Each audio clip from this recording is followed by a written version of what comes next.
syndications is a way for people I guess, an affordable way for people to start investing in real estate, what a lot of people don't know about. Because when a lot of people I talk to, when I tell them I'm a real estate investor, they're, oh, you must have a lot of capital. You think you need a lot of capital to invest in real estate.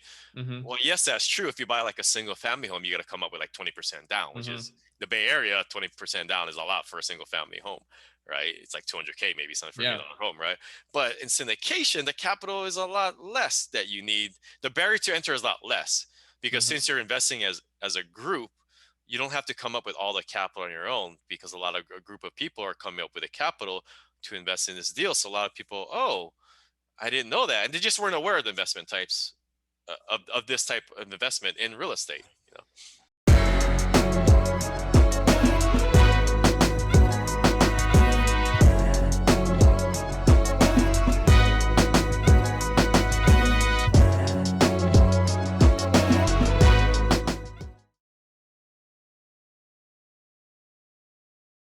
That's maybe a good segue of kind of like alternative ways of Alternative ways. additional streams of income. There's blogging. You can get like ads on your Yep. blogs if you like to write, and so forth. There's social media influences and so forth. But you got an interesting one that maybe you can briefly touch on. Yeah. Yeah, I'll start with this one really briefly. I don't want to focus too much on Yeah. these alternative spots, but Yeah. yeah, I mean, blogging is one thing you can do. Affiliate marketing is something where you can do, Mhm. help market other people's products for a percentage of commission, basically. One Yeah. thing I started doing recently and looking into, again, I'm no financial advisor. Do your own due diligence, do your own research, but there are companies that you can kind of partner with that help individuals with low credit repair their credit. And I've been exploring the world of trade lines, basically. Mm. So um, a credit repair company will partner with me as someone that has good credit and work with basically partner me up with someone that has lower credit in exchange for basically helping them get access to a higher credit line, which then in turn increases their credit score. Wow. And I basically get paid out for that. So again, do your due diligence, look into what the world of trade lines is. Feel free to email us if you have any questions. Definitely some interesting stuff in that world if you have good credit, Yeah. and ways to make money in that world. You're just a stream hacker, multiple income stream hacker. I mean, I have a friend that actually did that, I guess through savings, where how some savings account they give you like $1,000, $2,000 bonus if you keep their money in. You open an account with them, keep it for 3 months. He Yep. would do this, keep the money in there for 2, 3 months, get the bonus, and then do it again with another account. Yeah. Do it again, Just but then keep you get rolling it over. yeah, but you keep getting 100, 1,000, 2,000 every 3 months, and that's additional income that you're getting rather than keeping it in one place. It's just, I guess, the time and effort to find these places and actually transfer your money back and forth. But Yeah. that's interesting, right? You could also, and then along some other lines, one thing I haven't done, I don't know if you've done this, Sherwin, but like lending money in a private money kind of setting where you're lending out money to friends or family or Yeah, business partners for in exchange of interest, yeah, obviously. yeah. I've actually done that before. A Oh, nice. buddy, a buddy needed. I think he was doing a flip, and he needed some money. I said, "Yeah, I'll front you some money," and I think he paid me 8 to 10% interest. Yeah. So it's like it's like how you did with your 10.5% interest. Just different types of just loaning private money to people in exchange for equity. Right? Well, you even do that in your deals too, Sherwin, right? You can Yep. either take on an equity investment or a Or debt invested. a Exactly. debt position. So Yeah. It was anyone more. wants to Yeah. look to, lend some money to Sherwin, he'll pay you some interest. That's the last part we're talking about, like syndications. But Yep, yeah, yep. it was actually more, yeah, lending the money for debt, not I equity. jumped I Yeah. jumped the gun on that one. I Yeah, had to. yeah. No, no. I mean, you got your trade line thing, private money. I think you mentioned website partnerships, right? Yeah. Oh, The super digital world. quickly. Like I have a couple of my close connections that I work with in the real estate space. I basically give them like real estate on my website, and in exchange for Wow. having their contact info on there, basically they pay me on a monthly basis. Oh man, Yeah. I gotta hop Yeah, on like, I that. mean, I have my property manager, my insurance agent, my lender on there, and they pay Oh, me a monthly. I have a Stripe account set up. They just charges their card every month. Wow, I just have links to my property manager's website and everything for Well, here's the thing: free. you got to pitch them. You got to tell them their value. I literally put together a PowerPoint presentation. I went to all of them and said, "Hey, here's Yeah. what I can do for you, and here's the cost." Look And at you. they said yes. Yeah, your website, it's like a NASCAR race car with a bunch of ads on top of it, By right? the way, my website is very poorly made. I need my next step is to increase the user experience and visualization. Just I did it super bootstrap, but Yeah. it works for now. Hey, it working, right? Yeah, It it's working works. right now. Yeah. I mean, speaking of websites, another source of alternative means of income is affiliate marketing. And I've been meaning to look more into this, Mm, and I was trying to tie it more into real estate, just so I'm sort of vertically, and maybe affiliate marketing, meaning, I guess, I don't know if I'm the best person to explain this, but you get a profit off products that you sell off your website, I guess, right? And I was thinking of maybe tying it back to real estate. Maybe I can review books yeah, or real estate it doesn't have to be books. Like, could be real estate websites as well. Write a review, and you have like a website, and if they click on that website or click on that link and they purchase it through that link, then you get a cut or share of the profits because they went through your link or through your website to purchase the product, right? yeah. It's So definitely a thriving business if you know how to do it right. The first thing is to have an audience that you can sell to. But if you yeah. can start, the benefit of that is you don't have to create any products yourself. It's basically the product's made, and yes, you get a little cut of that sale, but it's you didn't spend the time and effort on yourself to really create a product. You're selling in someone else's. Yeah, I mean, similar to that, I was approached with creating like an online shop. It wasn't affiliate marketing, but it was an online shop that sold products. But I wasn't sure if it was a MLM scheme or not, because then it's like you get profits or a cut when you hire someone to do Mm, the same thing, and when they yeah, hire that someone, sounds when kind they of hire Ponzi someone, they're scheme-ish. yeah, maybe, but a lot of people do it. But Yep. I mean, but hey, whatever, if it works for you and you got the time ever to do that, and it makes money and you're good at it, you know, just go for it, I guess, right? I think Sherwin, you should touch on that last one we have on our list here. Startups. No, the one after that. Well, that's one way to make business money as well. Startup. I mean, that's like businesses, I guess, right? Yep. I know, being in the Bay Area, I have a lot of tech friends who I've had this conversation with one of my friends, like, well, why would I invest 25K in real estate? Sure, I could do it. I could I could invest in a startup and make $1 million off that, and he has done that. Oh, geez. But it's a it's almost like, I don't want to say almost like hitting the lottery, but I mean, he's a savvy startup tech person, and he's done his homework. He knows what startups to invest in and so forth. But yeah, but that's one way as well to sort of build another stream of wealth and income, on top of your other types of income. But the last one, this is your favorite, right, Tyler? I mean, there's another All right, you're gonna alternative, put it right? on me. Well, I guess you Well, we could talked. look into a platform such as OnlyFans. I Yeah, mean, but no, but we talked about it. Didn't you yeah, mention, you mentioned that OnlyFans, they're getting more businesses on there now? Is yeah. that So similar to like, okay, we all think. I mean, not everyone may know not everyone may know what OnlyFans is, but I think it's primarily an adult website. But I have heard and seen actually people like maybe you and me, Sherman, who are offering real estate advice. They're going on there and creating content that you pay for on the monthly. So uh, I think the bottom line here is there's resources and platforms out there. I think like I mean, Snapchat used to have like a premium service. Like YouTube has a premium yeah, service. OnlyFans is a service where you just pay monthly for content. Really, yeah, the content can be anything. It can be yeah. business related. It can be about real estate. So that's an option there. And I It's, think, yeah. yeah, I mean, it's just how it originated. I mean, it's like yeah, how many other social media platforms started. Like YouTube started with, I think, those YouTube kids just making videos, and now that's a great source for businesses. Same hmm, thing with Instagram as well, yep, right? yep, And then same thing with TikTok. TikTok was just a dance media platform with a bunch of people dancing. Now I'm noticing a lot more people, a lot more business, a lot more real estate, a lot more uh, uh, content that are hmm, informational on TikTok as well. And I guess Snapchat's a little bit different. I'm not really on Snapchat, but it'll be interesting how these social media platforms sort of evolve.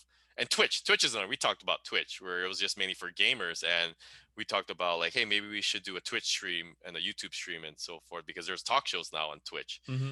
right? So it'll be interesting how these different platforms of come about, right? Oh, there goes Yeah, my. they're gonna keep evolving. They're gonna keep wanting to draw a bigger audience to their platform. So it can't Yeah, be super niche. They're yeah, gonna want to bring in anyone. So yeah. Well, enough of all that. I mean, let's yeah, dive more into what the real estate part, right? Sort yes. of, I Let's guess talk about real estate. This is the real estate investing real talk. yeah the different types of and strategies of investing in real estate. And you and I can kind of go back and forth of tie it back to our properties that we own. And Yeah. number one is probably rentals. Yeah, maybe I'll start with the rentals because I've done that and I've not done flips or other stuff. But like Okay. I think yeah, I think my career started in the rental business. If you go back and watch episode 1 and probably most of all of them, we've talked about this a little bit. But yeah, I started with the rental world and Yeah. buying single family homes in the Midwest. Then upgraded to the duplex world, and it's basically buying an asset, running your numbers properly, making sure from a cash flow standpoint, your rent will pay for your mortgage plus more, Hmm. and taking that cash flow. Yeah. No, that's great. Yeah. You And want to touch that on flips, Sherwin? I've never yeah, done a flip, so yeah, I mean, it's interesting because it's the flips, and this sort of ties into to me becoming a rental. Because so I guess one example, I mean, I've done flips and that when I was in architecture, right? That's what we kind of did back in the day. But for me personally, I have my house in Oakland that I got uh, for my family, and it was a live and flip because when we first looking for a house, we were looking for the magic number of 3 bedroom, 2 bath. But everybody's looking for a 3-2. So we're getting outbidded. There's a lot of competition, as far as people making offers. So we were looking, let's look for like a 3-1, which is least desirable. And me being having an architecture background, we look for places that I can easily add a bathroom to, you know mm. so we can make a 3-2. So that's what we kind of did. We got a 3-1. I knew we could take a part of this room and part of the garage and turn that into a full bath. And we did that, permitted, so it shows up on the appraisal, and turned that 3-1 into a 3-2. So then we got appraised for a 3-2. And you talked about this a little bit earlier. We did a refinance. We actually did a cash out refinance, I believe, if I remember Hmm. correctly. We did a cash out refinance. So we actually pulled out the cash that we actually put down, pulled that Awesome. out. And what I did with that, I bought a 2 unit in Sacramento that became a rental property. So, a lot of people, when your single family home, your primary home is not really an asset, right? It's taking away money, but there's different ways to try through refinancing, pulling cash out, or maybe doing like a HELOC to pull out that equity that's just trapped in the home, and taking advantage of that and buying other assets that will bring money into. So I did like a live in. That's, I guess, an example of live and flip. You live in, flip in it, and then now I just moved to another place, another house. I still kept the Oakland house. Now that became a rental property now. So now I have that as a rental property. And at the same time, it's appraising, it's got equity in there. And I think I have to sell it, like, you have to live in the property 2 out of the 5 years Hmm. before selling it, so you don't get hit with capital gains tax, Yep. right? I think capital gains is like 250 if you're single, and up to 500 if 500 if you're married. you're Yeah. married, right? So I have like we've been out of the house for a year now, so I think I have like 2 more years, and I could sell it without getting capital gains. But that's another way to that's capital gains as well. So that's another type of investment. We kind of touch on that. That's the IRS kind of counted as one of their multiple streams is capital gains. So that's another way of uh, gaining income from real estate. So I got the live and flip, flipped into a rental, and then maybe when I eventually sell, get the capital gains off that, right? Hmm. Yeah. There's also short-term rentals. Like a lot of people are doing the Airbnb stuff right now. I know my accountant is big in that world. I know my friend also is looking at Airbnbs in kind of more vacation destinations right now. So it's basically Yeah, buying a property, obviously factoring your mortgage, but then getting it listed on an Airbnb or a VRBO or Verbo type platform for these short-term rentals. You do have to yeah, factor in, cleaning services and turnover costs and, pretty much almost running a mini hotel, which yeah. does require some work. Although I think there's property managers out there that can help you out with that. Yeah, Uh, and they charge usually higher.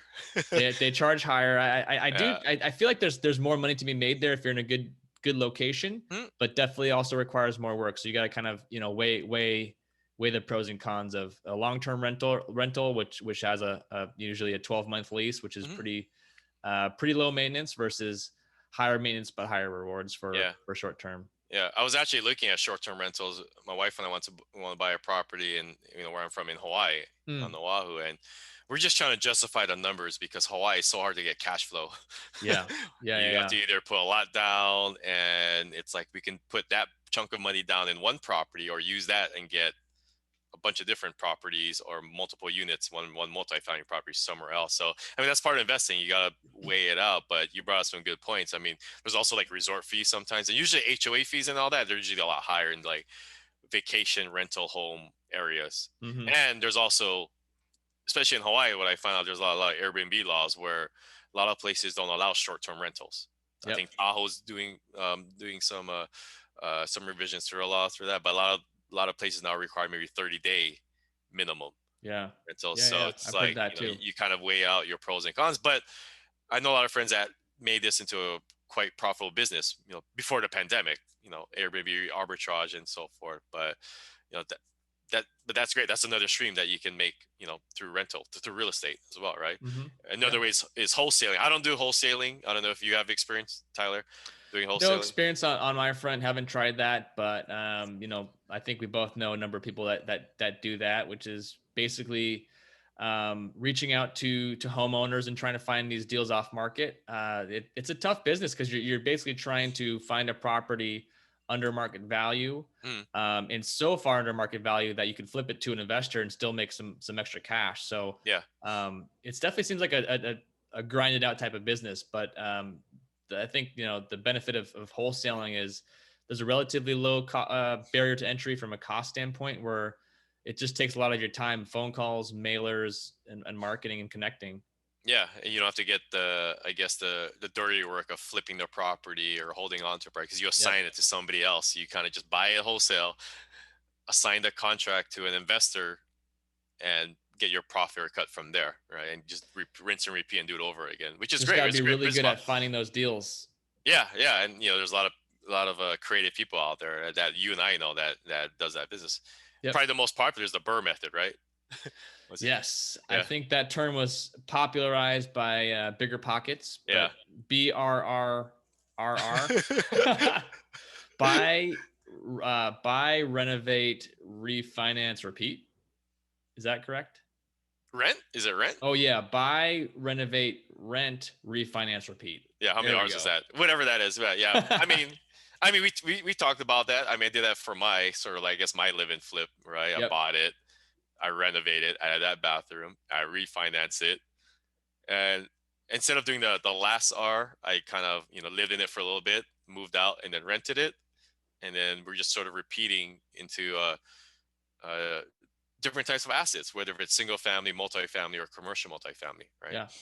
Yeah. And the other, I'll touch on a really quick. The beauty of this as well is like back to just getting in the game. A couple of my properties out in Indianapolis right now, I'm going to be able to pull out most of the initial capital I invested, but I really didn't do much work. It's a testament to market appreciation and lowering, I guess, lowered interest rates. And so I'm kind of, again, I didn't necessarily go in there, you know, planning out this awesome burr, but because I got in the game a couple of years ago and properties have appreciated in the area that I bought and interest rates have gone down, I'm going to be able to basically execute these burrs kind of unintentionally. So that's been a nice surprise for me this last year. Yeah, I mean, that's great. You and I kind of touched this before, or I guess we've discussed it before. I don't know if we discussed it on this show, but yeah, equity is where you build wealth. Yep. And there's a lot of forums out there where it's, cash flow versus appreciation and vice versa. But, you're going to experience it. You talked about earlier, Tyler, you invest in these, this is a good segue because the next one is syndications, Yep. right? And you invest in syndications, or even in your rental properties. When you sell, hopefully you force their appreciation where you sell, and you got a lot of capital gains, and you made that big chunk of equity at the end, which you can deploy through so many different ways, rather than kind of making cash flow every month, building. It's almost like saving, right? Building Hmm. every month, where at the end, maybe after 18 months of just investing and holding, you make that big chunk right away. A lot Yep. more than you probably would have made if you kept for cash flow 18 months. But now you have that ammo that you can release and invest in your you know in your multiple streams of income that you have, Tyler. Your crypto, your Yeah. OnlyFans, your My new OnlyFans site, huh?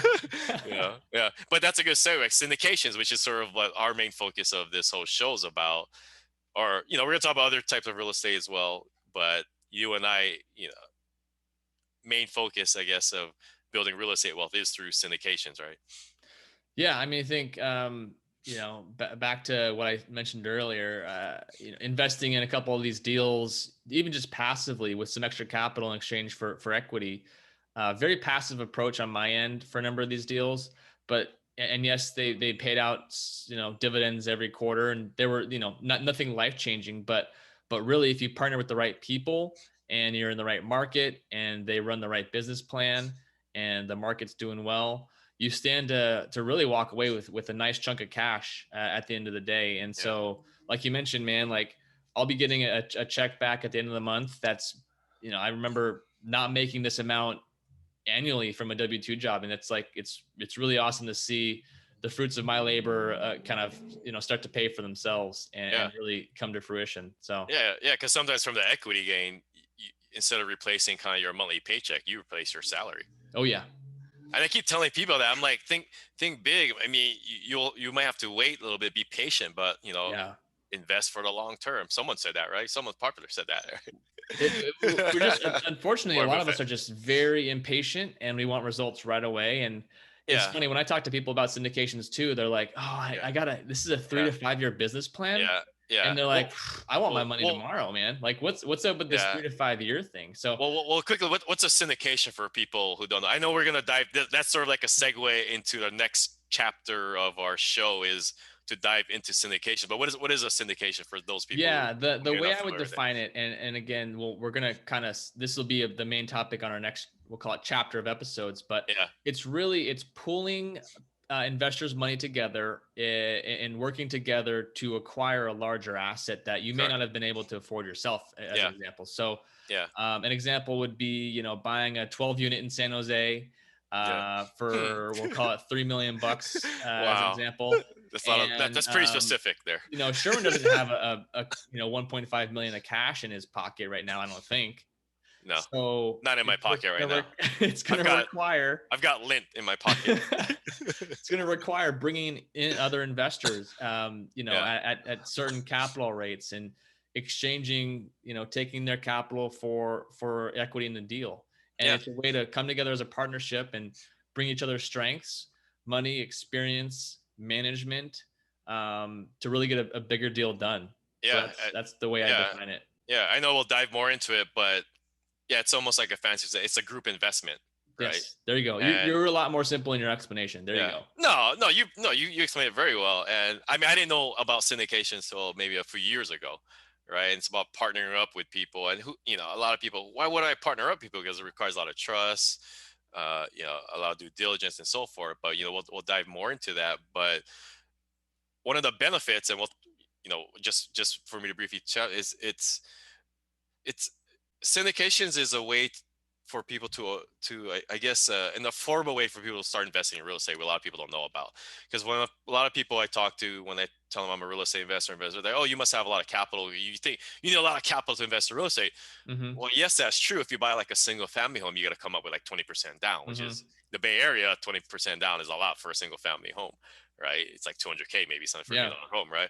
But in syndication, the capital is a lot less that you need. The barrier to enter is a lot less because Hmm. since you're investing as a group, you don't have to come up with all the capital on your own because a group of people are coming up with the capital to invest in this deal. So a lot of people, oh, I didn't know that, and they just weren't aware of the investment types of this type of investment in real estate.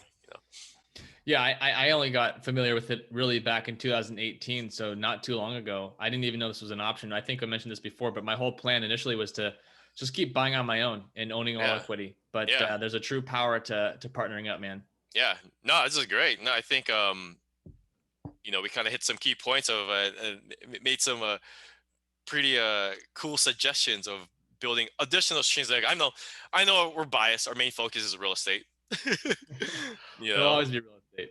but we talked about the other different types of methods besides real estate. You talked about like digital products,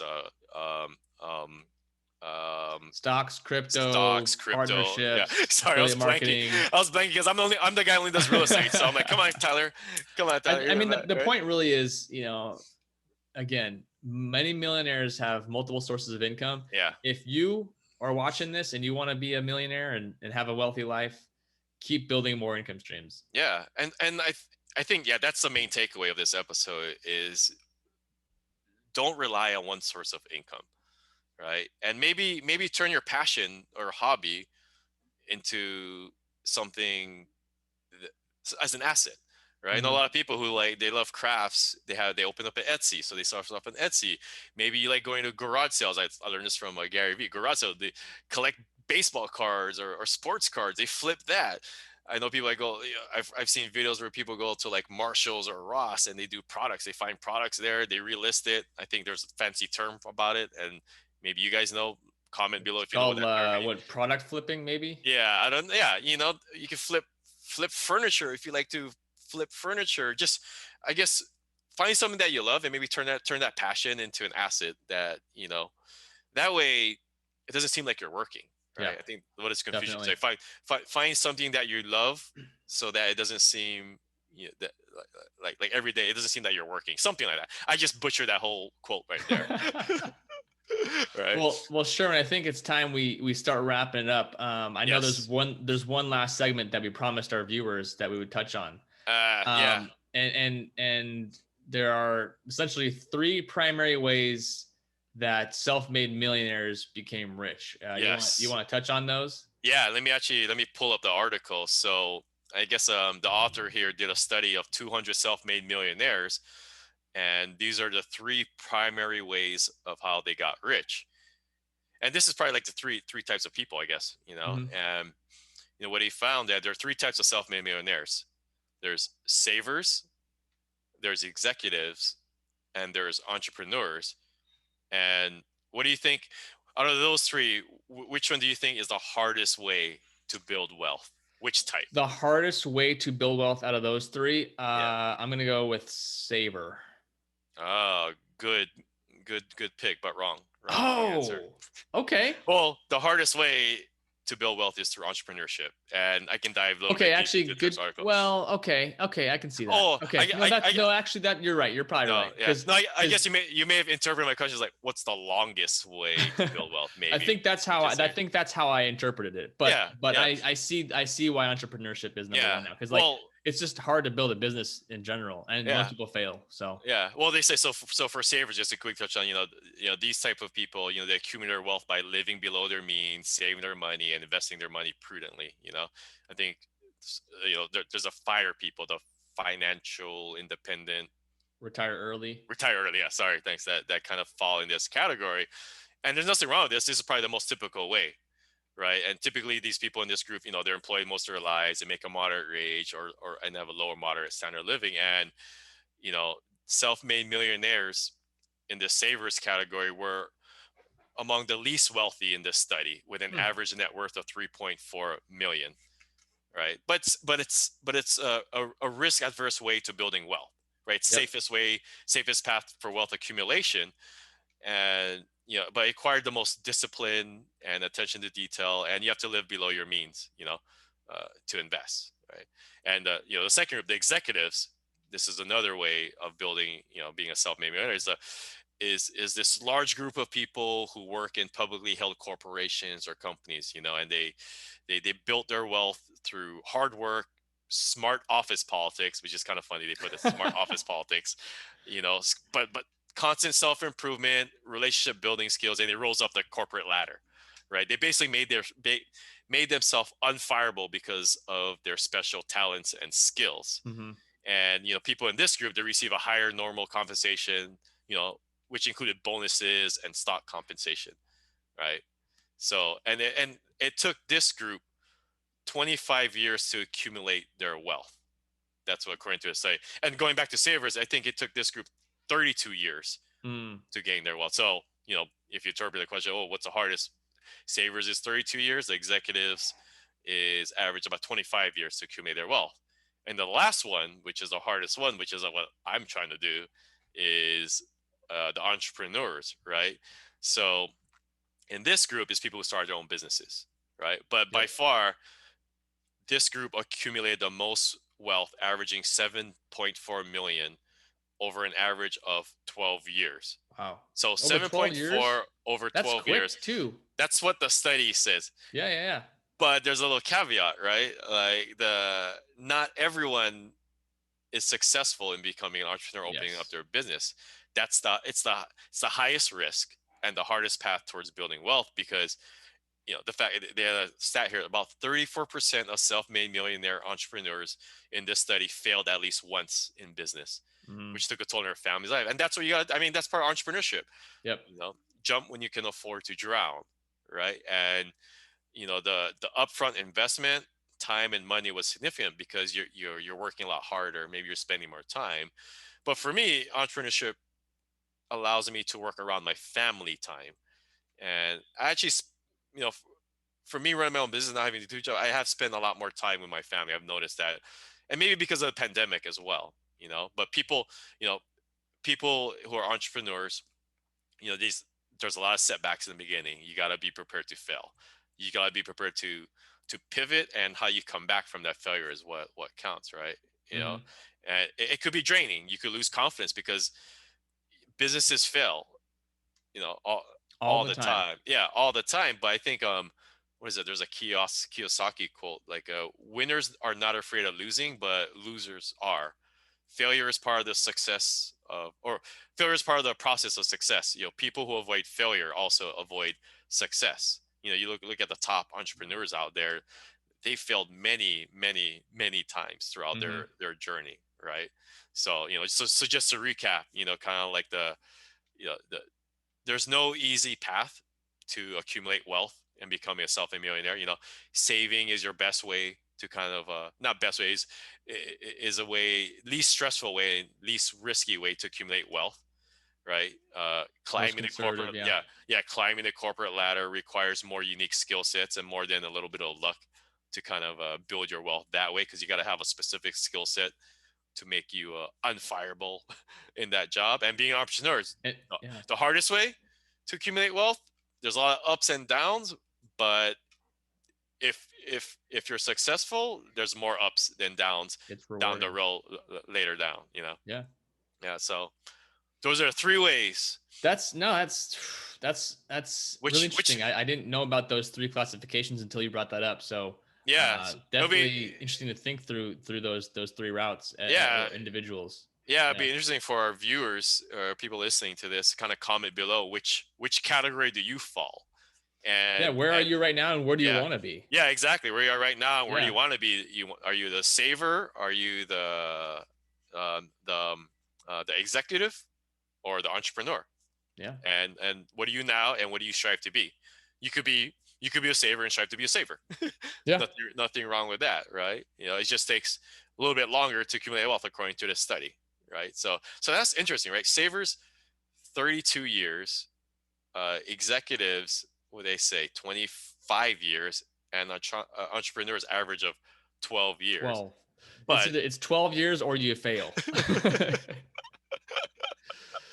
So year Oh man, I got yeah, a long way to go. I'm like what year am you're I one full-time in? entrepreneur, baby. Yeah, we're a long way to go with this YouTube show. We're like a couple This is months episode in. 5, and we've done 5 episodes. Like Sherwin, I Oh just gotta say, like I think I mentioned it to you the other day. Like I'm just super proud that we jumped in and took the leap and did this, and we're gonna keep learning along the way. We I keep saying this. We jumped in and we're taking flight. yeah, that's our motto. That's our logo. And if you guys, I there's little love it. hidden stuff. Yeah, because it's me and Tyler's businesses combined. Hmm, Jump in and hmm. flag. Little plug there. But anyways, guys, sorry we blabbed along. Thanks for you know sticking with us. Hopefully, listening to the end. And if you like us, like and subscribe. Hit that like button, Yeah, hit subscribe. that We like. love the I don't know. support. I don't We know want where to it's make at, sure we're but doing this for right people and we're providing value. So yeah. And if it's your first time listening, go back to the episodes. We sort of planned these first couple episodes to sort of talk about me and Tyler's kind of journey into real estate, how we got here and so forth. And that's sort of, I guess, the first chapter, right, yep. of this show. And the next chapter, we're pretty excited. We're going to talk about the syndication world. Yeah, and then we mentioned this multiple times before too, but we're gonna probably start having some guests on the show Yeah. eventually, and incorporating some new personalities and points of view. So Yes, yes. So I'm you're not looking just forward to listening it. to Tyler and I all day long chit chatting about our Real daily estate in life, lives. man. That's what we do. Yeah, yeah. So like, comment below. Let us know, what you like, what you don't like, and feel free to contact us. We'll have our contact information at the end. You can Yep. email us if you have any questions or comments, and what do you want to, maybe what topics you want to hear about on the show, and Tyler and I can dive into it, right? Definitely, Yeah, man. So with that, I yeah. think I think it's our outro part now. Sherwin, it's been real, man. It's been real, Tyler. Shaka bra. Actually, I always say shaka bra. That's how I say bye to my kid every time from daycare. He goes shaka bra, and he winks at me. He goes I love it. I shaka love bra. it. Shaka, Anyways, bra. see you It's guys been on the next real. episode. See you. It's been real.